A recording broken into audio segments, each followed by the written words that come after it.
Very good morning to all of you. Myself Manoj Kumar Sharma +1 commerce section के accountancy subject की इस online class में आपका स्वागत है. Today we will discuss how the adjustment prepaid expenses,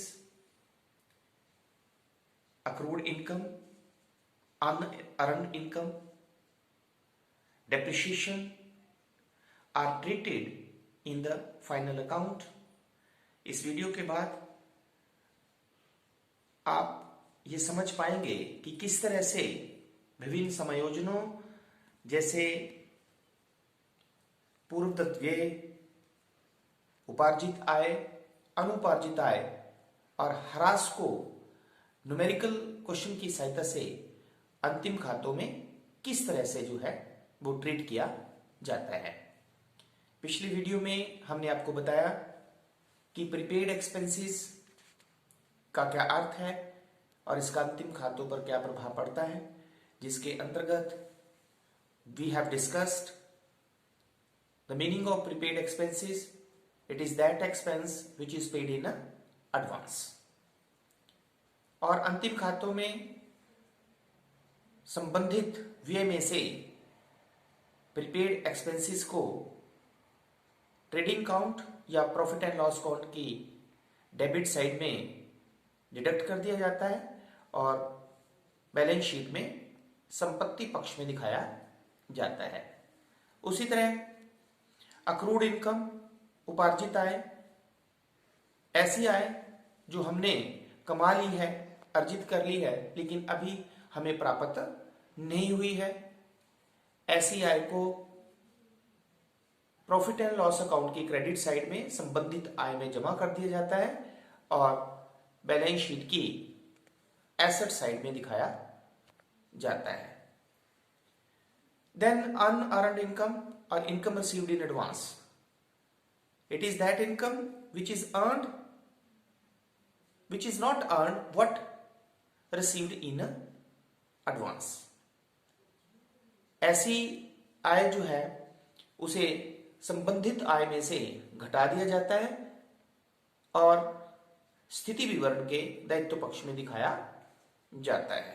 और अंत में डेप्रिसिएशन, ह्रास, संपत्ति के लगातार प्रयोग करने से उसके मूल्य में जो कमी आती है उसे हम ह्रास कहते हैं.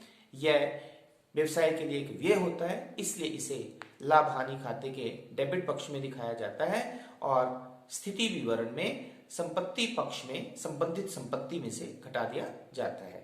सो now let us we will discuss all these adjustments through a numerical question.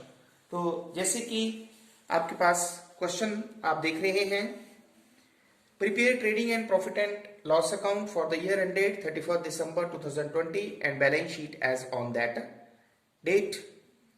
So opening stock 5000 दिया है, purchases 20000, sales ton 3000, debtors 9000 है, बिल्डिंग की वैल्यू 5000 दी गई है, मशीनरी की वैल्यू 6000 दी गई है, देन बिल रिसीवेबल की वैल्यू 1000 है, सैलरीज की वैल्यू 500 है, टैक्सेस एंड इंश्योरेंस की वैल्यू 1000 है, ट्रेड एक्सपेंसेस की वैल्यू 500 रुपए है और वेजेस 2000. इसी तरह कैपिटल की वैल्यू 20,000 दी गई है, क्रेडिटर्स की वैल्यू 2000 दी गई है, सेल्स 30,000 दिया गया है और कमीशन रिसीव्ड 400 है और रेंट रिसीव्ड जो है वो 600 है.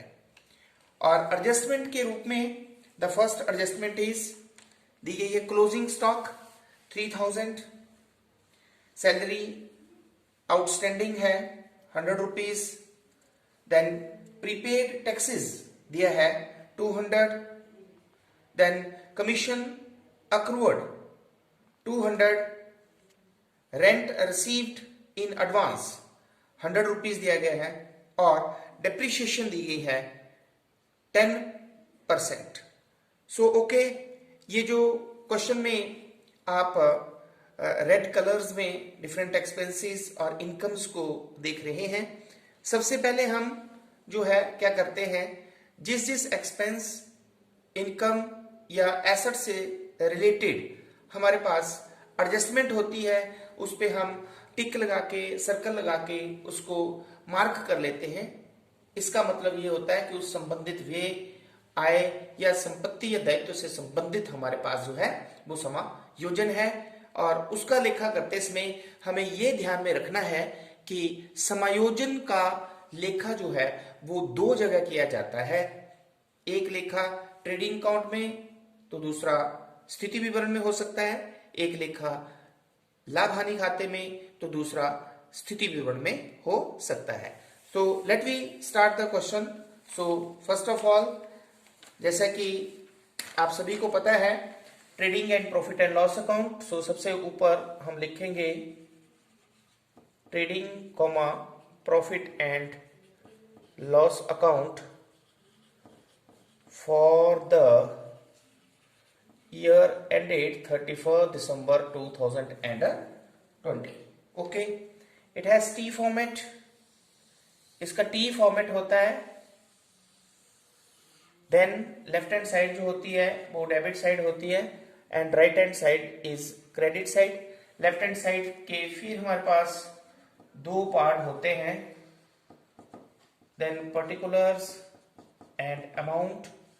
सिमिलरली क्रेडिट साइड में भी इसके दो part, particulars and amount. So this is the format of the trading and profit and loss account, क्योंकि हम इकट्ठा बनाते हैं। तो फर्स्ट आइटम जो कि हम ट्रेडिंग अकाउंट में लिखते हैं that is opening stock. So to opening stock, question में आप देख सकते हैं हमें दिया है 5,000 रुपया। Then purchases, how much value of the purchases is 20,000. Then the direct expenses, so you can see in the question the direct expenses is wages, so how much value of the wages is 2,000. तो okay, यही था हमारे पास, एक ही direct expenses है। तो credit side में हमारे पास दो ही आइटम्स होती हैं, द फर्स्ट इज सेल्स, लेकिन क्वेश्चन में हमें सेल्स रिटर्न भी दिया गया है, तो सेल्स रिटर्न को हम सेल्स में से माइनस कर देते हैं। How much cell return is 3,000, तो आउटर कॉलम में हम लिखेंगे 27,000 and the second item in the credit side is closing stock. So closing stock हमारे पास दिया है, इट इज 3,000। तो now the credit side total is 30,000 और डेबिट साइड का टोटल आप कर लें तो it is 25 plus 2, 20 plus 5, 25 plus 2, 27। तो 30 में से 27 अगर हम डिडक्ट करें तो हमारे पास ग्रॉस प्रॉफिट कैलकुलेट होके आता है 3,000। Both the sides equal 30,000। अब next, after gross profit calculation we prepare the profit and loss account to calculate the net profit. तो नेट प्रॉफिट में सबसे पहले हम, अगर ग्रॉस प्रॉफिट कैलकुलेट होके आता है तो उसे क्रेडिट साइड में लिखते हैं, और अगर सपोज इस क्वेश्चन में ग्रॉस लॉस होता तो उसे हम डेबिट साइड में लिखते हैं। तो by gross profit brought down 3,000। अब प्रॉफिट एंड लॉस अकाउंट में हम सभी इनडायरेक्ट एक्सपेंसेस को लिखते हैं। तो फर्स्ट इनडायरेक्ट एक्सपेंसेस आप देख सकते हैं, it is salary, it is 500। लेकिन क्योंकि देखिए क्वेश्चन में रेड कलर है इसका मतलब इससे रिलेटेड हमारे पास एडजस्टमेंट है, और एडजस्टमेंट है आउटस्टैंडिंग सैलरी। तो आउटस्टैंडिंग सैलरी ऐसी सैलरी जो दे तो हो गई है लेकिन अभी हमने उसका भुगतान नहीं किया है, तो इसे संबंधित वे में हम जमा कर देते हैं। उसी तरह सेकंड इनडायरेक्ट एक्सपेंसेस है हमारे पास taxes and insurance. How much it is 1,000, लेकिन इससे भी क्वेश्चन में रेड कलर से दिखाया गया है, इसका मतलब इससे रिलेटेड भी हमारे पास एडजस्टमेंट है, और एडजस्टमेंट है हमारे पास प्रीपेड। तो प्रीपेड एक्सपेंसेस ऐसा एक्सपेंस होता है जिसका भुगतान हमने एडवांस में कर दिया है, वो चालू वर्ष से संबंधित ना होकर अगले वर्ष से संबंधित होता है, इसलिए उसे संबंधित वे में से डिडक्ट कर दिया जाता है। Then we have trade expenses, तो हम लिख सकते हैं ट्रेड एक्सपेंसेस, इनडायरेक्ट एक्सपेंसेस है, ये हमारे पास 500। Then we will move to the credit side. Credit side में हमारे पास कमीशन रिसीव्ड कितना दिया है 400, और कमीशन भी हमारे पास रेड कलर में है, इसका मतलब हमारे पास इससे रिलेटेड भी एडजस्टमेंट है। अक्रूवर्ड कमीशन, ऐसी कमीशन जो हमने जो है वो अर्जित कर ली है लेकिन अभी हमें प्राप्त नहीं हुई है, इसलिए इसे हम संबंधित आय में जमा कर देते हैं। Then next is by rent received. आप देख सकते हैं रेंट रिसीव्ड जिसकी वैल्यू हमें दी गई है 600, ये भी रेड कलर में है, तो इसका मतलब क्या हुआ, इससे रिलेटेड भी हमारे पास एडजस्टमेंट है, और एडजस्टमेंट है अनअर्न्ड या रेंट रिसीव्ड इन एडवांस भी इसे बोल सकते हैं हम।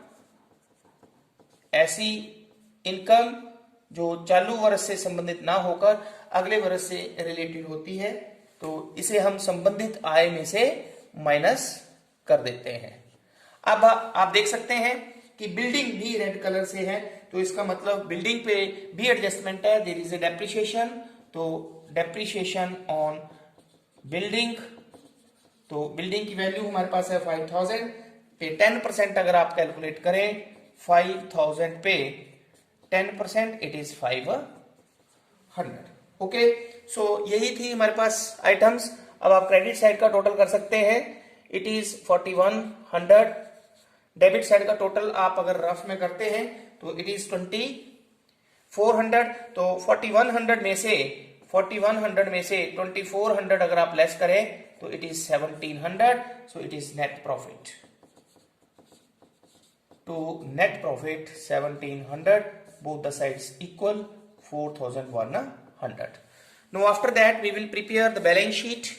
So firstly we prepare format balance sheet as on 31st December 2020. So iski two sides we have liabilities and amount, then assets and amount. Okay, then liability side में first of all we will write capital। तो हमें capital की value दी गई है 20,000, और net profit है तो net profit जो है वो कैपिटल में ऐड कर दिया जाता है, इट इज 1700। अगर ड्राइंग्स होती तो वो हम इसमें से लेस कर देते, लेकिन ड्राइंग्स नहीं है। Then now next liabilities is creditor, हमारे पास creditors की वैल्यू है 2000। then we have move to the asset side, then we have first asset is machinery। आप देख सकते हैं value of the machinery is 6000। then you have building, तो building क्योंकि red colour में है तो आप देख सकते हैं कि इससे रिलेटेड हमारे पास एडजस्टमेंट है, तो एडजस्टमेंट है डेप्रिसिएशन, तो डेप्रिसिएशन को हम लेस कर देते हैं, तो आउटर कॉलम में लिखेंगे 4500।